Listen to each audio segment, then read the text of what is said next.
মা জগদম্বিকে, তুমি সর্বময়ী বিশ্বের ঈশ্বরী, বিশ্ব সংসারের আশ্রয় স্বরূপা, এই অখিল ব্রহ্মাণ্ডে সর্বময়ী কর্ত্রী।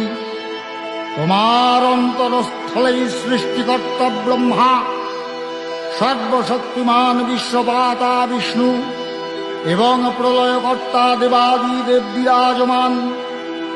তুমি দেবগণের আধার স্বরূপা, দেবতাদের ও পিতৃলোকের পরম তৃপ্তিদায়ক স্বাহা সধা হব্য ও কব্যরূপে প্রকাশমানা।